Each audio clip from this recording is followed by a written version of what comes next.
En este video voy a mostrar cómo realizar mediciones de la biodiversidad, centradas en índices sobre todo, conocerlos y a la vez buscar su utilidad o saber cuáles son mejores en determinadas circunstancias, sobre todo en función de cuál de los dos componentes de la biodiversidad se quiera medir, lo cual voy a explicar a continuación.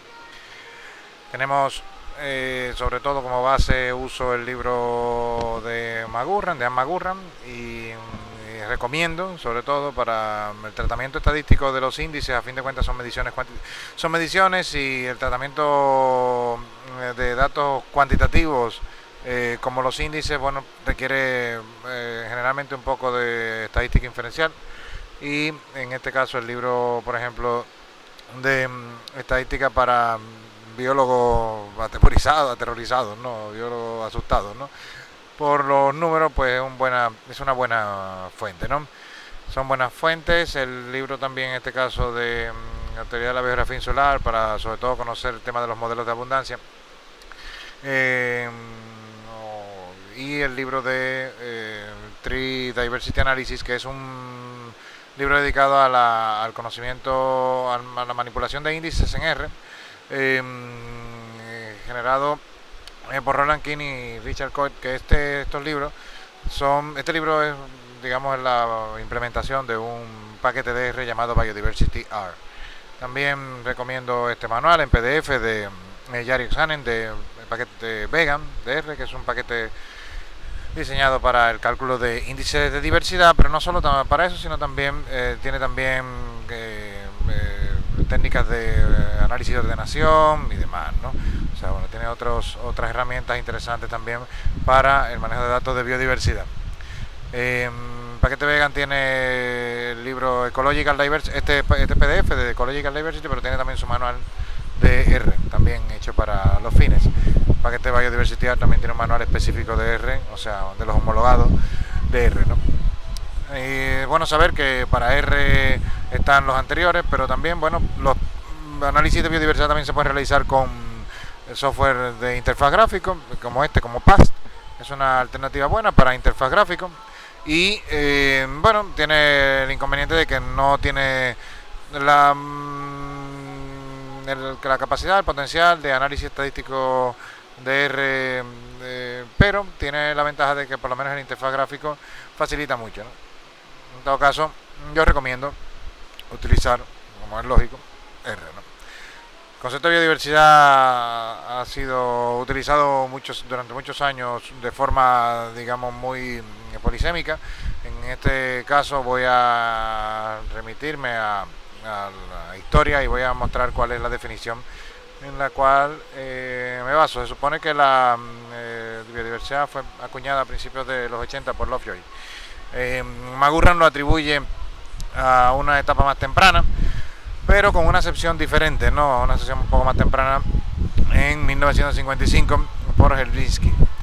Y Whiteside y Harmsworth en 1967 lo usan también, aparentemente de forma más temprana, como diversidad biológica, ¿no? O como diversidad.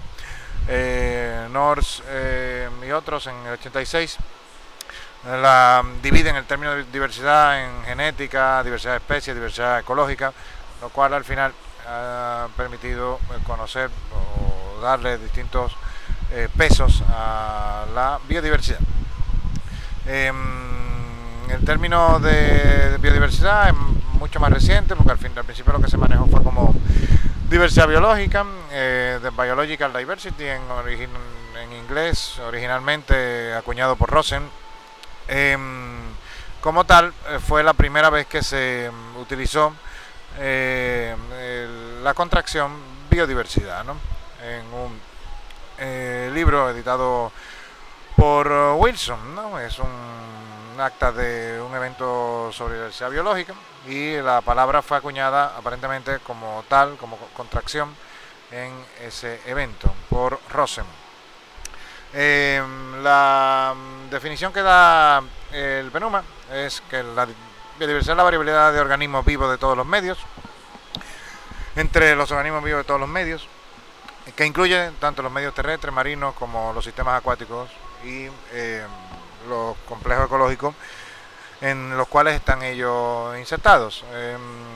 Por lo tanto, esto incluye la diversidad intraespecífica, o sea, entre las especies, también la interespecífica entre ellas y la diversidad de ecosistemas. En este caso se obvia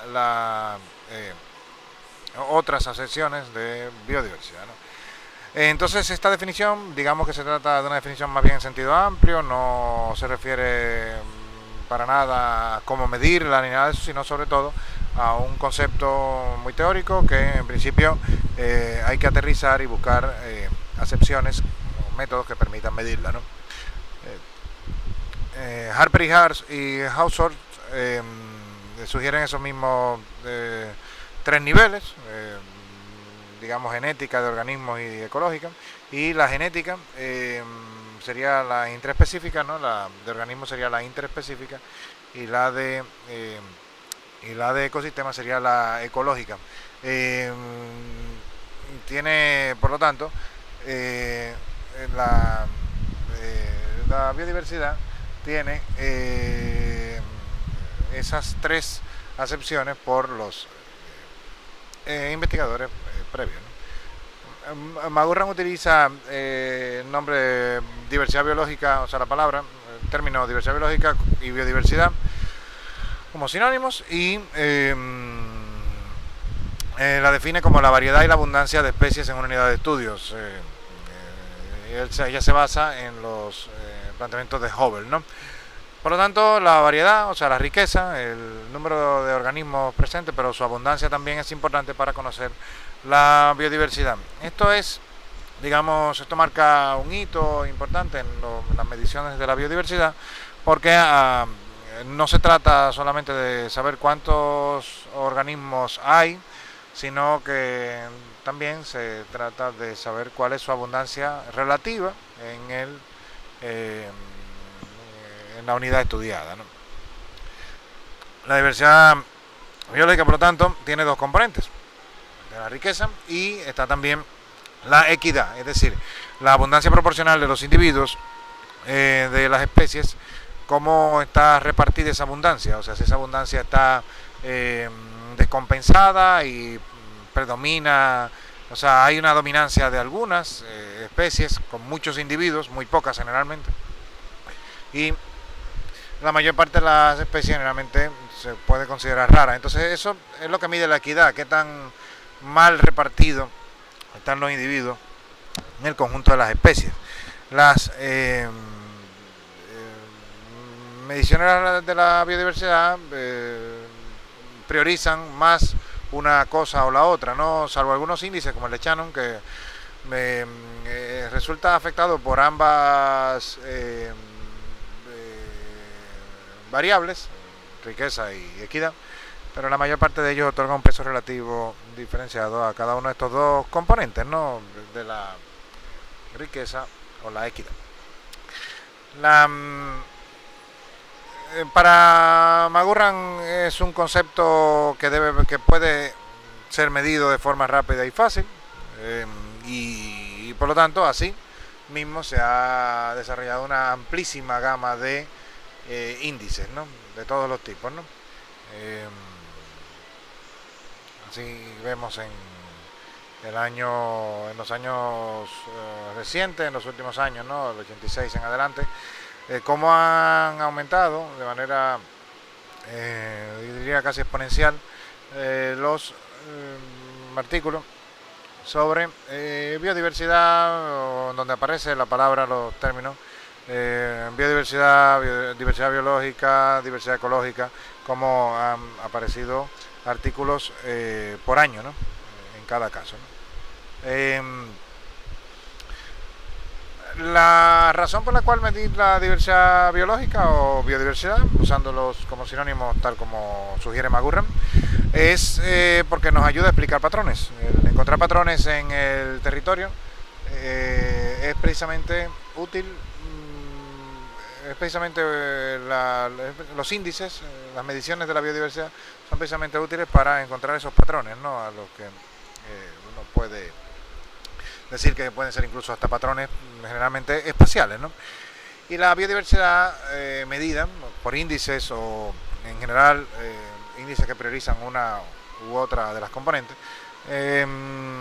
va a ayudarnos a explicar factores que pueden ser la causa de por qué hay mayor biodiversidad en unos en otros, ¿no? Pero primero hay que saber dónde hay más biodiversidad.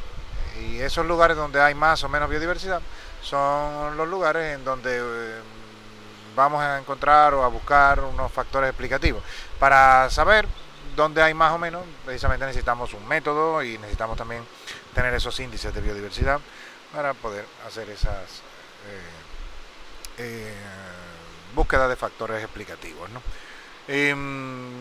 Son generalmente también indicadores de buen funcionamiento del ecosistema y bueno, a fin de cuentas se sabe que bueno, en las discusiones los índices o la medición de la biodiversidad aporta mucho al concepto, ¿no?, de biodiversidad como tal, ¿no? Esto nos resta el hecho de que es necesario conocer las especies que son clave en un ecosistema, tampoco esto resta importancia al valor de la especie como tal, pero en todo caso, como nos centramos en el estudio por ecosistema, pues necesitamos saber qué es lo que ocurre en términos de variación de la biodiversidad entre un ecosistema u otro, o entre distintas unidades que establezcamos de manera incluso arbitraria, para saber si lo que estamos conservando muchas veces guarda muestras representativas de lo que queremos conservar.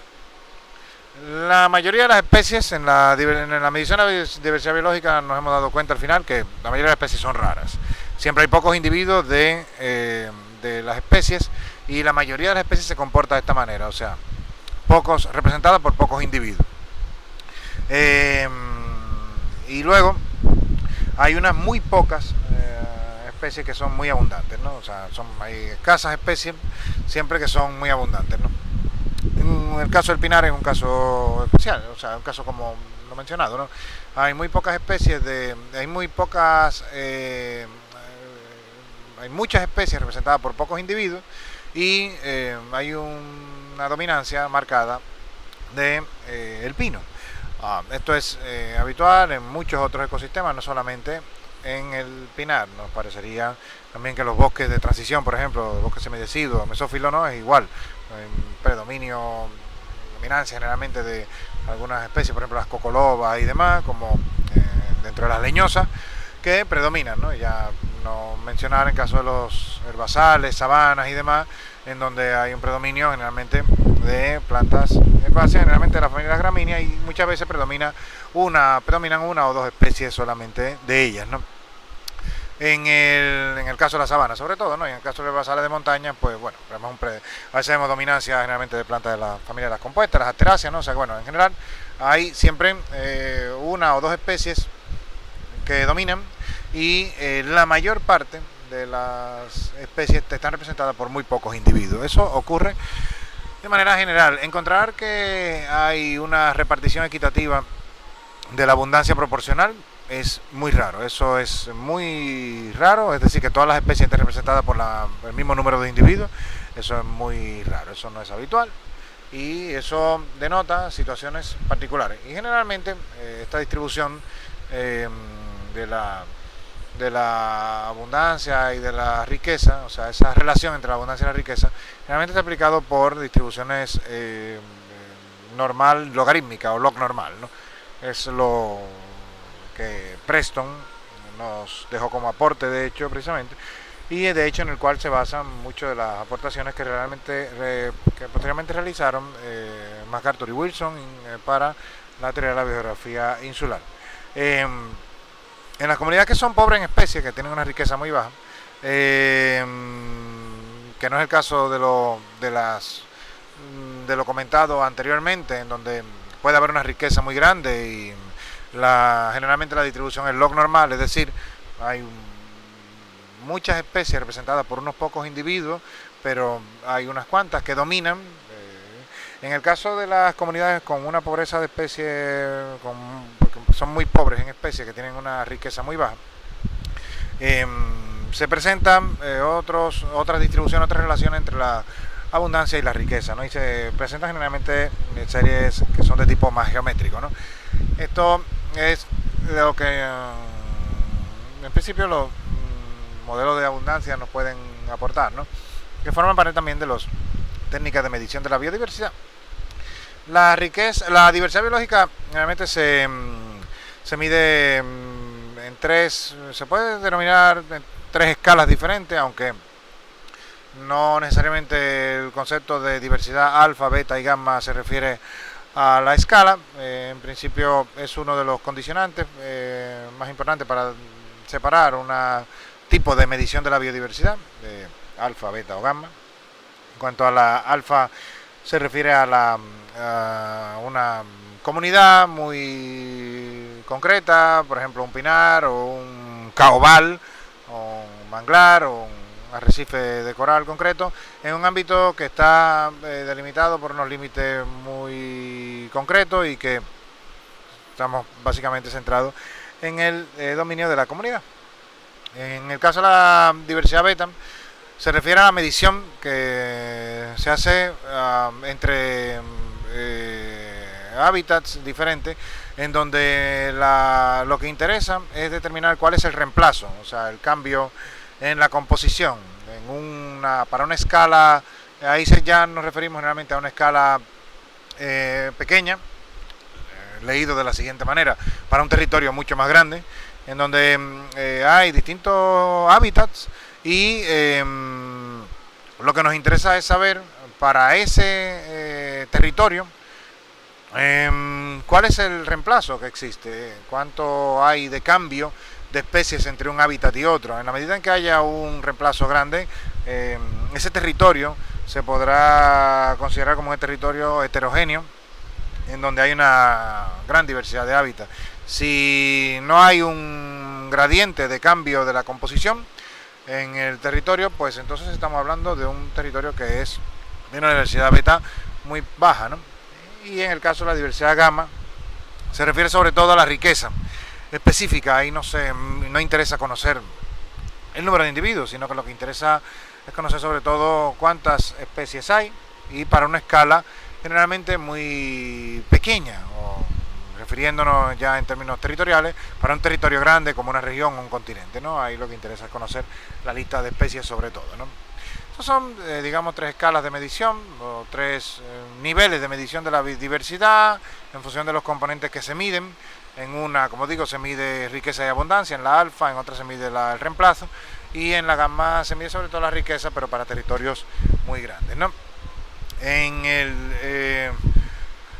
la medición de la diversidad interesa conocer cómo se mide, cuál es la componente que más se prioriza, ¿no? En el caso generalmente de la diversidad biológica, los índices o los métodos de medición de la diversidad priorizan o la lista de especies, es decir, si hay una riqueza mayor o menor, o priorizan más la abundancia proporcional de las especies, es decir, los individuos repartidos en las especies, cómo se reparten y se reparten de manera equitativa. Los índices que se basan en riqueza de especies, o que la priorizan, sobre todo, tienen unas características muy concretas. Sobre todo en ellos interesa poner en realce o en un numerador, sobre todo si es un cociente, la lista de especies, o sea, la riqueza. Esa es importante entonces definir o dividir la definición de riqueza, ¿no? La riqueza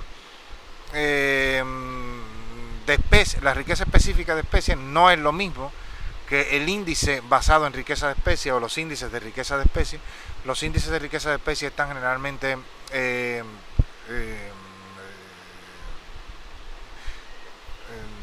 divididos por un denominador que los relativiza y que permite realizar comparaciones entre un territorio y otro, y además esos índices generalmente, como al estar relativizados, pues se basan sobre todo en un método de muestreo específico.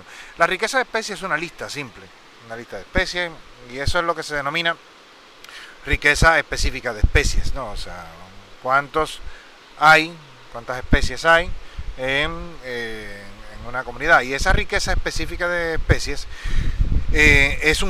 requiere un método específico que obliga a la realización de un censo. No se puede muestrear de una manera que se subrepresente el total de especies a obtener. Se puede estimar también esa riqueza específica de especies, pero en general se trata sobre todo de hacer un estudio intensivo en el que el inventario de la lista es lo que interesa.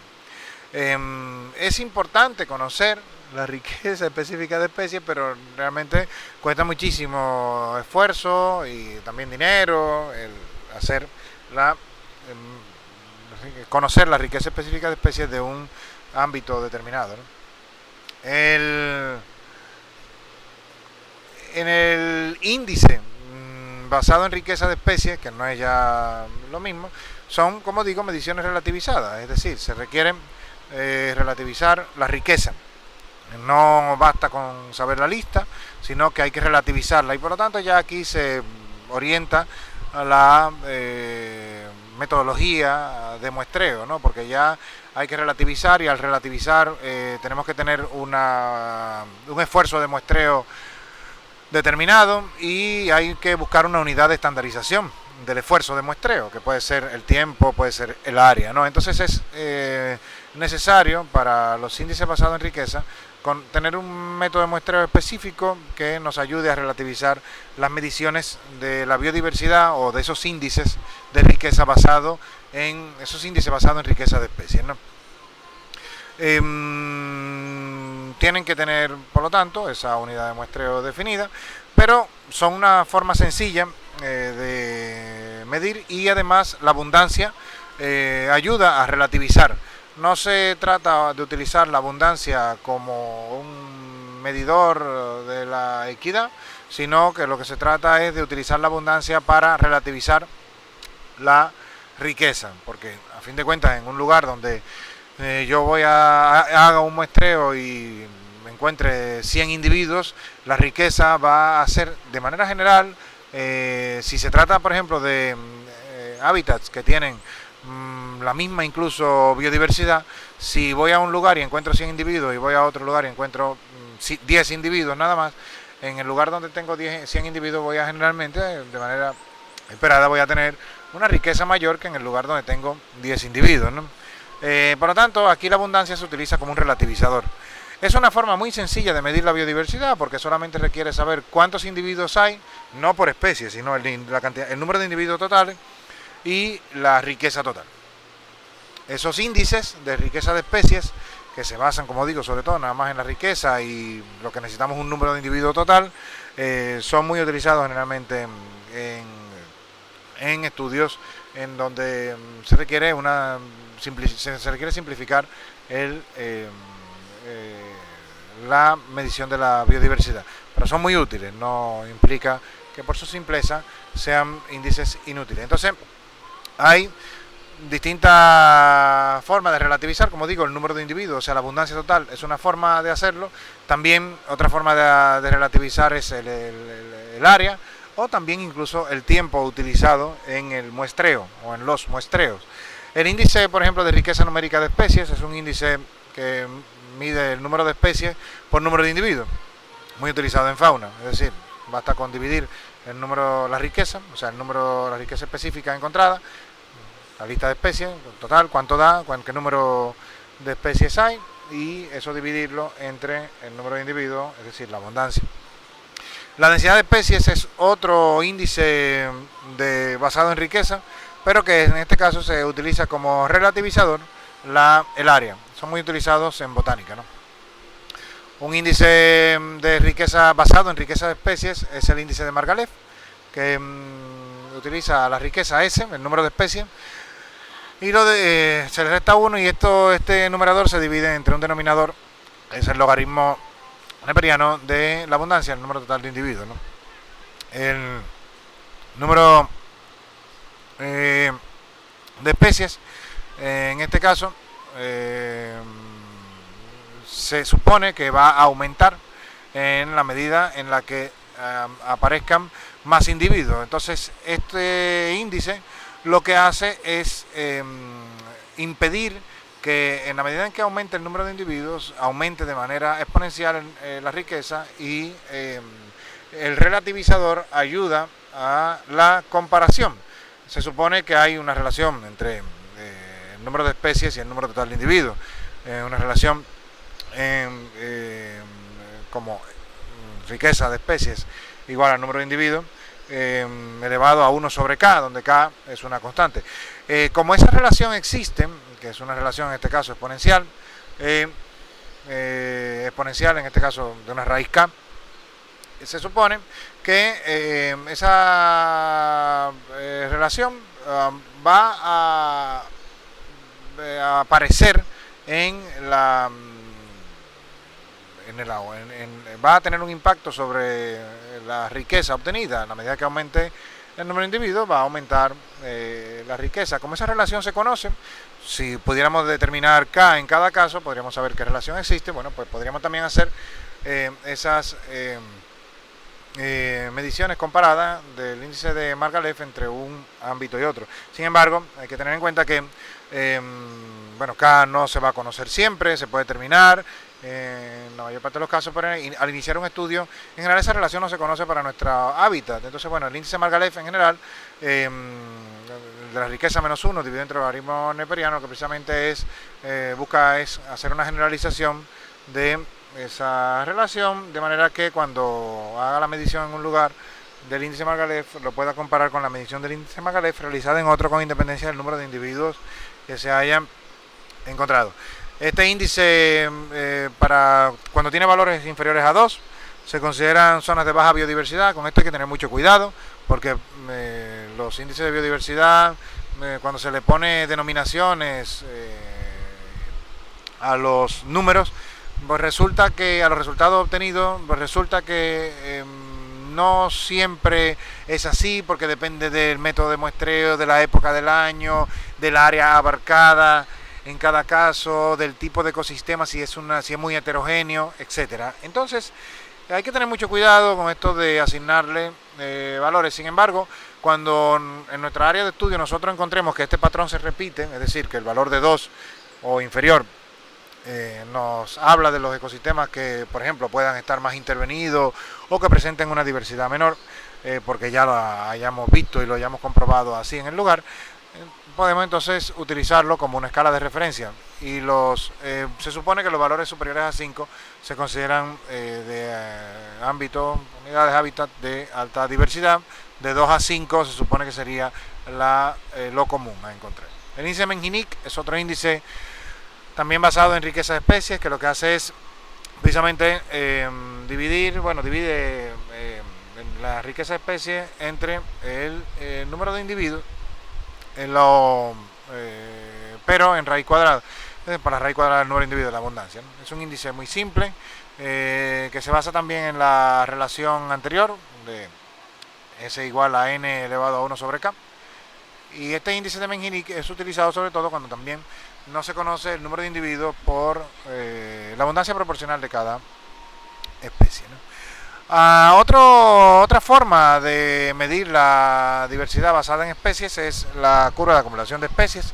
Es un medio gráfico para saber cómo se puede comparar un ecosistema u otro, porque la curva de acumulación de especies va también a mostrar la relación explicada anteriormente de la riqueza es igual a n elevado a 1 sobre k. Como esa relación existe, la curva de acumulación de especies lo que va a hacer es que va a aumentar de manera inicialmente de forma exponencial. La riqueza de especies va a aumentar en la medida que aumente el número de individuos, pero esta se va a atenuar a continuación y se va a acercar de manera asintótica a la riqueza real, a la riqueza poblacional, a la riqueza total, riqueza poblacional de estadística, ¿no? O sea, la riqueza del universo, ¿no? Que puede ser el ecosistema que estemos estudiando, ¿no? Entonces, se supone que si se va a acercar a esa asíntota, esa curva de acumulación de especies, también nos va a mostrar además incluso por cada uno de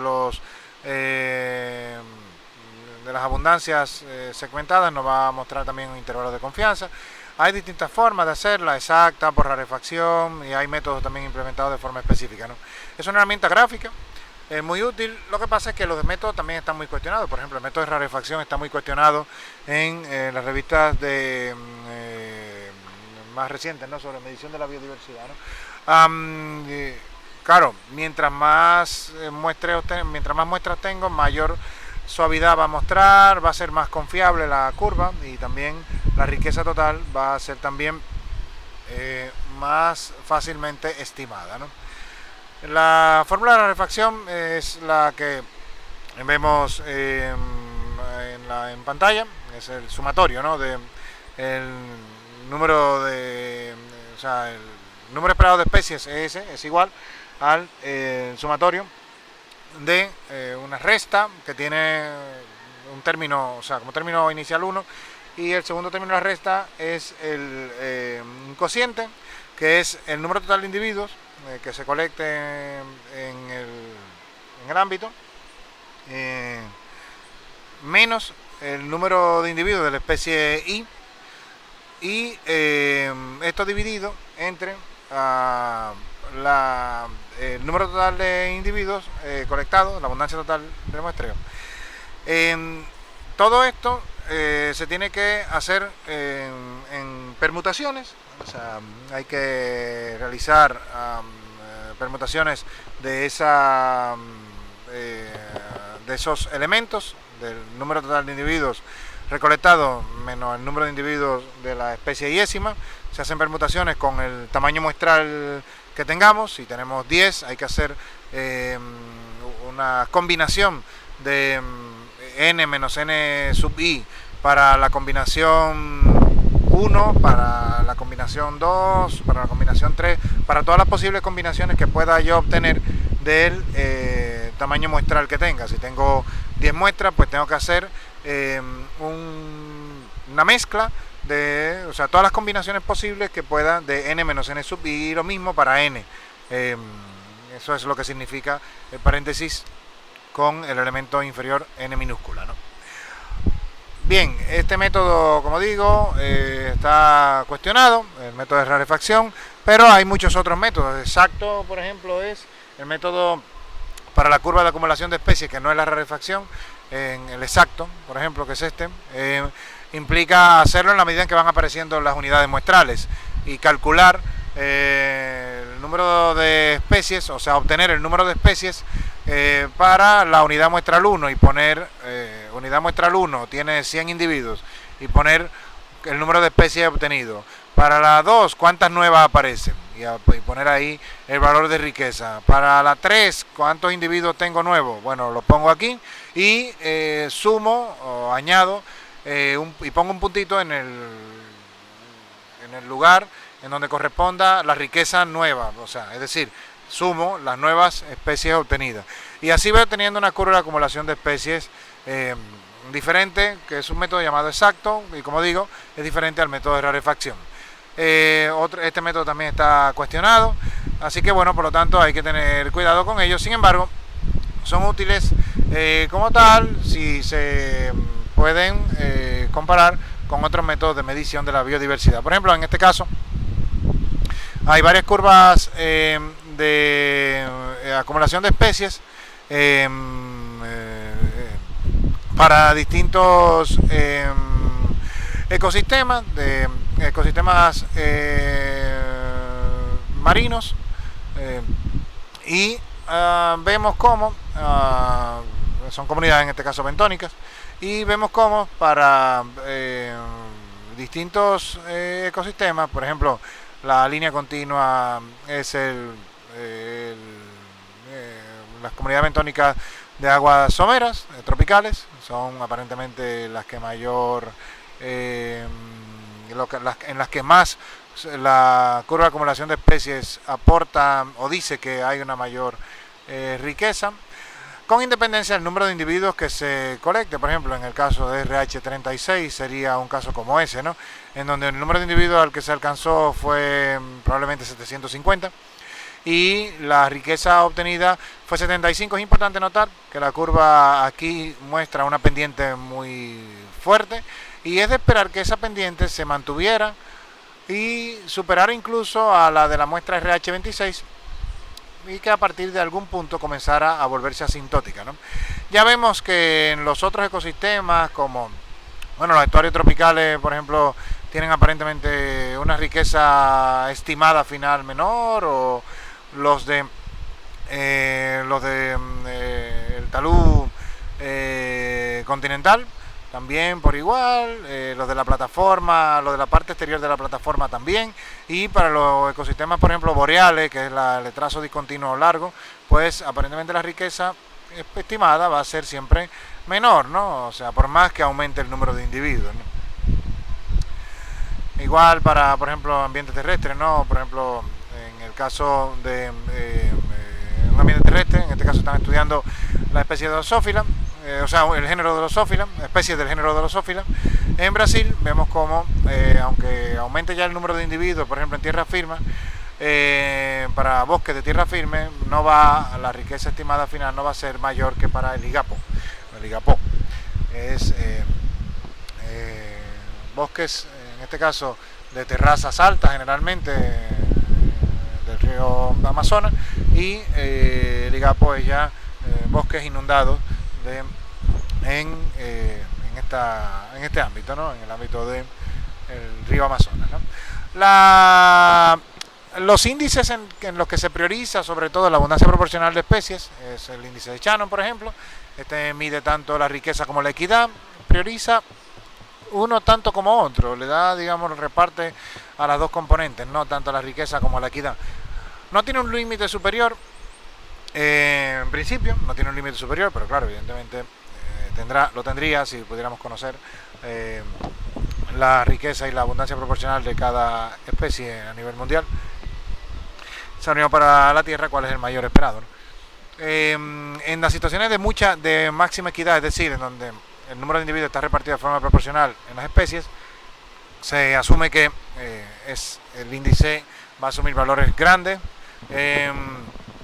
y lo que prioriza, como digo, le da prácticamente el mismo peso a los dos. Sin embargo, en igualdad de riquezas, para una misma igualdad de riqueza, una diferente abundancia proporcional, o sea, un ambiente muy equitativo contra uno de mucha dominancia, pues va a presentar el índice de Shannon, para el más equitativo va a presentar mayor valor. Aquí vemos la fórmula, ese sumatorio de las abundancias relativas de especies por el logaritmo neperiano de la abundancia relativa, todas ellas sumadas. Como el logaritmo neperiano de la abundancia relativa va a ser un valor menor que 1, pues el índice va a ser, el logaritmo neperiano va a tener un valor negativo, se va a multiplicar luego por P sub I y todos ellos se van a sumar, se les multiplica luego por -1 para convertir el signo para convertir el índice en valor positivo. Vemos aquí la abundancia relativa de especies, por ejemplo, cómo se comportaría en situaciones en las que la riqueza y la abundancia relativa cambian. La abundancia relativa, como sabemos, es el número de individuos de la especie I entre la abundancia total del muestreo. Entonces, por ejemplo, en un ambiente donde hay una riqueza de 3, o sea, 3 especies, el índice de Shannon es 1.1, digamos, ¿no? 1.099. Bien, pues en un ecosistema en donde, por ejemplo, tengamos 5 especies, el índice de Shannon va a aumentar. La equidad es la misma, cada especie está representada por un individuo, y aquí también cada especie está representada por un individuo, pero el índice de Shannon aumenta aquí. Por lo tanto, en este ambiente, en esta unidad, por ejemplo, el índice de Shannon es mayor que en esta. ¿Por qué? Porque aumentó la riqueza. Pero también, si la equidad aumenta, también aumenta el índice de Shannon. Por ejemplo, aquí tenemos 3 especies, el cuadradito, el triángulo y el círculo. El círculo, la especie círculo, está representada por 4 individuos, y la especie cuadrado y la especie triángulo están representadas cada una por 1. La riqueza es 3, el índice de Shannon es 0.868, mientras que en el caso de tener también igual una abundancia total de 6 individuos, aquí 6 individuos, esos 6 individuos están aquí repartidos de otra manera, 2 individuos para cada especie. El índice Shannon aquí es mayor, la riqueza disminuye, la riqueza es igual, perdón, pero la equidad aumenta, o lo que sería lo mismo, la dominancia disminuye. Entonces, bueno, ahí tenemos que el índice, por lo tanto, es mayor. El índice de PLO es un índice de equidad. Este índice prioriza sobre todo la abundancia proporcional. Aquí sí es de manera destacada el predominio de la abundancia proporcional como componente de peso en el índice de PLO. El índice de PLO aquí vemos que mide sobre todo un índice de cociente, que lo que hace es dividir el índice de Shannon obtenido para la muestra sobre el índice de Shannon máximo que se pudiera obtener en esa muestra. El índice de Shannon máximo que se puede obtener en una muestra manteniendo la riqueza, pero haciendo que la equidad sea máxima, es decir, todas las especies representadas por el mismo número de individuos. Ese valor Hmax es el logaritmo neperiano de S, o sea, de la riqueza. El índice PLO varía entre 0 y 1. Para valores de 0 sería valores en los que la biodiversidad medida por PLO es mínima, y 1 sería la biodiversidad medida por PLO sería máxima, y ese sería el caso en el que todas las especies están representadas por el mismo número de individuos. Entonces el índice de PLO en ese caso es igual a 1. PLO se pronuncia como índice de PLO. Índice de Simpson lo que hace es medir sobre todo la dominancia. Hay varios índices de Simpson, hay que evitar confundirse porque como se expresa de forma diferente en distintos lugares, y a veces no se dice si se está midiendo la dominancia o se está midiendo la equidad. El índice de Simpson lo que hace es medir la dominancia, y mide realmente en términos probabilísticos, lo que mide es la probabilidad de que 2 individuos extraídos al azar pertenezcan a una misma especie. Varía de 0 a 1, mientras mayor es el índice de dominancia de Simpson, mientras más cercano a 1, mayor es la dominancia en ese ámbito. Por ejemplo, en un pinar sería muy cercano, mucho mayor que en un ambiente en donde la dominancia, para leñosas sobre todo, ¿no? Midiendo plantas leñosas en un ambiente como el pinar, sería grande allí. Si medimos, por ejemplo, todas las plantas que sean de una altura mayor por ejemplo, a 2 metros, la mayor parte de las plantas van a ser, sobre todo pino, un pinar propio sin estar mezclado con plantas de bosque nublado, bosque higrófilo, ¿no? Bueno, pues sería el índice de Simpson sería muy alto en el pinar, mientras que en otros ambientes, por ejemplo, como en el caso de los bosques mesófilos, ombrófilos, por ejemplo, de bosque húmedo, por ejemplo, sería el índice de dominancia sería mucho menos. La dominancia sería grande en el pinar.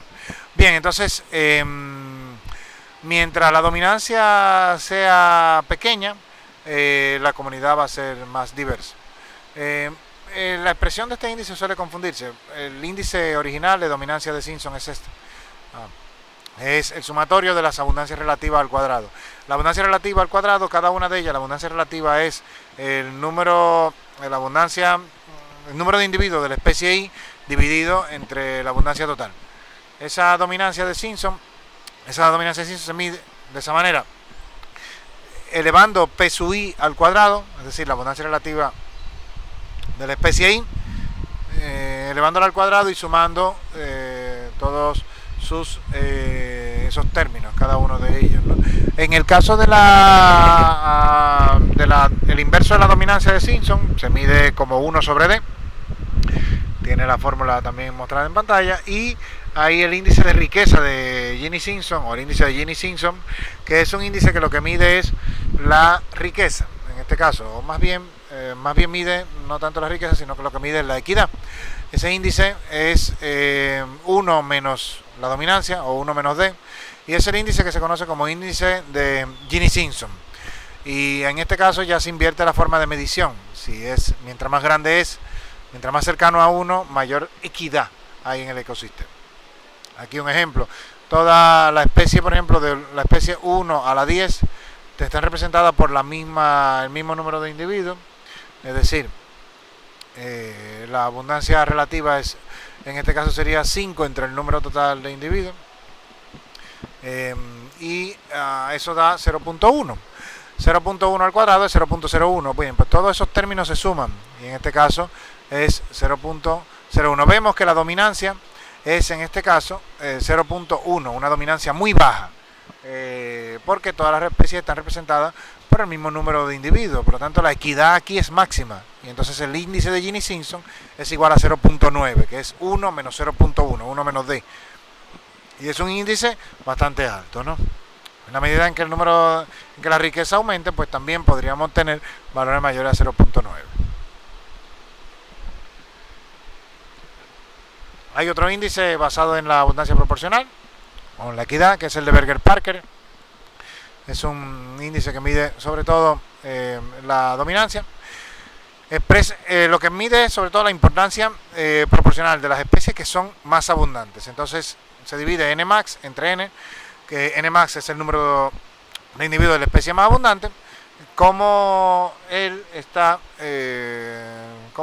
ese relativizado respecto de la abundancia total de la muestra, qué tanto hay de la más abundante, es decir, cuánto es ese cociente. Si ese cociente es muy grande, nos va a decir que hay una dominancia muy grande. Por ejemplo, si hay 10 individuos y totales y la especie que más tiene 9, y hay 2 especies nada más, la otra tiene 1, pues voy a tener 9 entre 10 y voy a tener 0.9. Por lo tanto, voy a tener un índice de Berger-Parker muy alto. Y ese índice lo que mide precisamente es, como digo, la dominancia. La tabla de rango de abundancia también nos da ideas de qué tan mal repartidos están los individuos, o sea, la abundancia proporcional, qué tan poco equitativa, qué tan equitativa o qué tan dominante es la abundancia proporcional, y eso se pueden ver con la tabla de rango de abundancia, una tabla creada por Whittaker, y el gráfico de rango de abundancia creada también por él. Y este gráfico y tabla, ambos, nos ayudan a ver, por una parte la tabla nos ayuda a ver cuáles son las especies predominantes, cuántos singletons hay, es decir, especies representadas por un individuo, o doubletons también, especies representadas por 2 individuos, y también el gráfico de rango de abundancia nos ayuda a representar esa tabla de forma gráfica, de manera que asigna a cada especie un rango. La más abundante es la que se representa como rango 1 y las siguientes tienen los rangos siguientes a continuación en función del número de individuos que tengan. Por ejemplo, vista en estos muestreos hechos en la olla de Enriquillo, realizados dentro de un proyecto, ¿no? Un proyecto de cooperación interuniversitaria financiado por AECID, en el que se ejecutó conjunto con la Universidad de Sevilla. Vemos que, por ejemplo, en un lugar como este, en donde predomina sobre todo esta gramínea, la Uniola virgata, vemos aquí como también hay algún ágave, y hay también prosopis como leñosa. Vemos como la tabla de rango de abundancia, y también hay muchos individuos, que aquí en imagen aquí se ven, uno de ellos, ¿no? Y hay más hacia adelante. Vemos como hay muchos de Croton discolor, Turnera difusa, Agave antilarum, Picteta sulcata.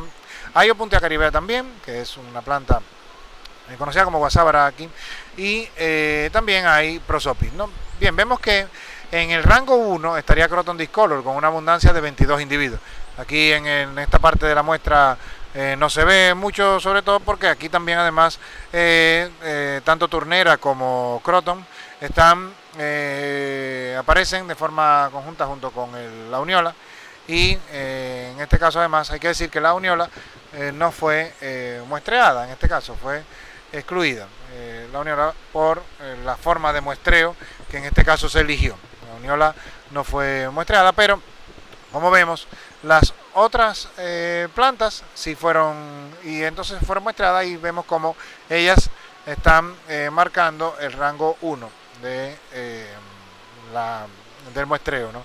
El gráfico de rango abundancia es un gráfico que lo que hace es mostrar la especie de rango 1.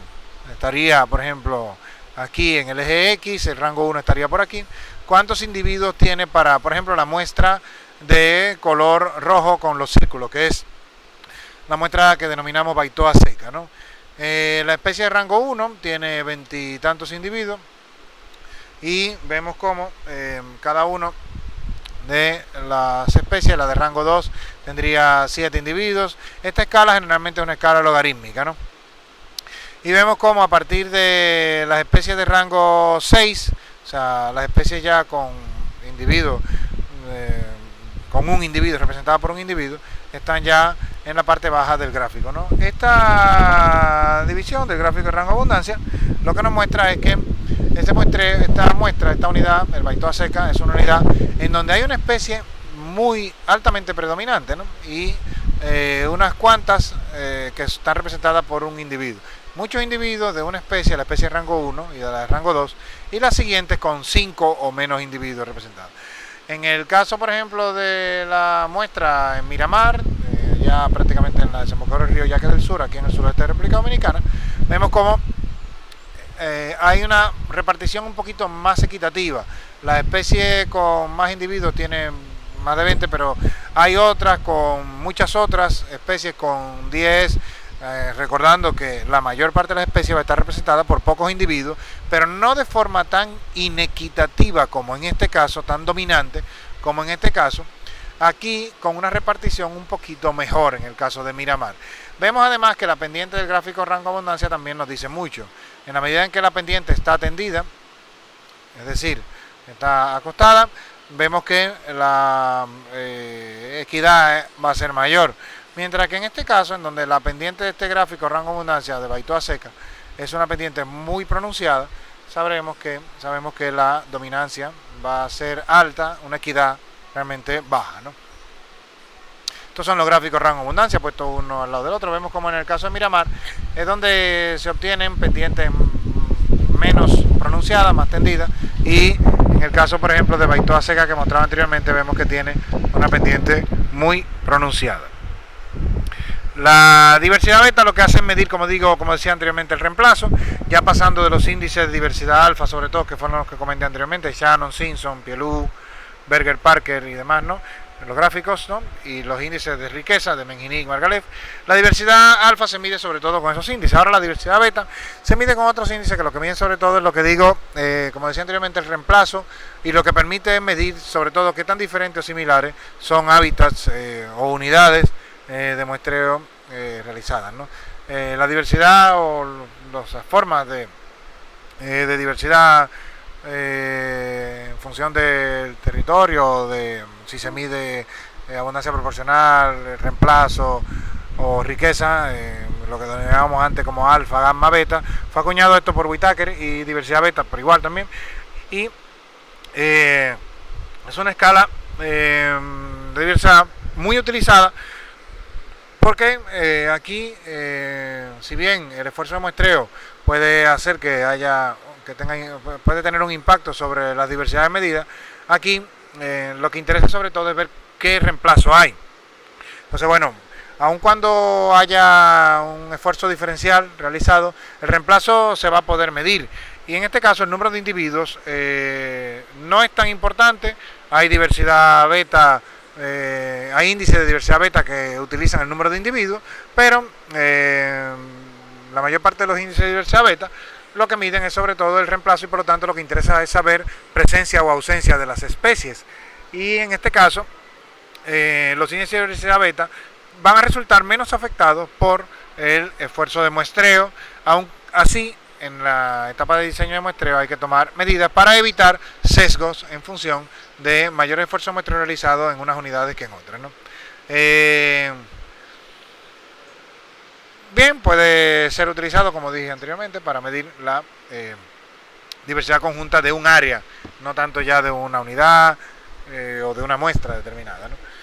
Hay varios índices de diversidad. Esos índices lo que hacen es sobre todo medir la similaridad, y hay muchos, ¿no? O sea, por ejemplo, en el caso en R, por ejemplo, se pueden calcular hasta 24 índices de diversidad beta, ¿no? Y hay muchos más implementados, de hecho, ¿no? Uno de los dos, hay dos muy utilizados, como Jacquard y Sorensen, utilizan tanto, pueden utilizar datos sobre todo de presencia y ausencia, pero también pueden utilizar datos de abundancia como tal. Y lo que me diría en ese caso sería sobre todo qué tan las reparticiones de abundancia, o sea, la abundancia relativa, qué tan parecida o diferente o disímil, o sea, qué tanta similaridad o disimilaridad hay entre uno y otro. Los índices en este caso son de similaridad, Jacquard y Sorensen, y por lo tanto mientras más grandes son, más similares son las unidades comparadas, ¿no? Bien, como digo, en este video lo que quería mostrar era sobre todo cómo se miden las diversidades, alfa y gamma sobre todo, cómo, o sea, cómo se realizan, cuál es el contenido, o sea, cuál es el concepto detrás de los conceptos que hay detrás de la medición de la biodiversidad. Y me interesaba sobre todo para introducir un siguiente video práctico sobre medición de la biodiversidad, pero para muestras tomadas ya para ámbitos tan grandes como continente americano, y voy a utilizar para ese caso las muestras de Gentry, realizadas por Alvin Gentry en sus estudios. En este caso voy a utilizar únicamente la parte de América, y vamos a realizar entonces ahí, yo voy a realizar para una selección de 20 muestras de Gentry, voy a realizar entonces mediciones de la biodiversidad, tanto alfa como beta, y utilizaré en ese caso varios índices, entre ellos los comentados anteriormente, algunos más incluso, y a partir de ahí voy a intentar extraer conclusiones sobre cómo se comporta, cuáles son los patrones espaciales de la diversidad biológica para las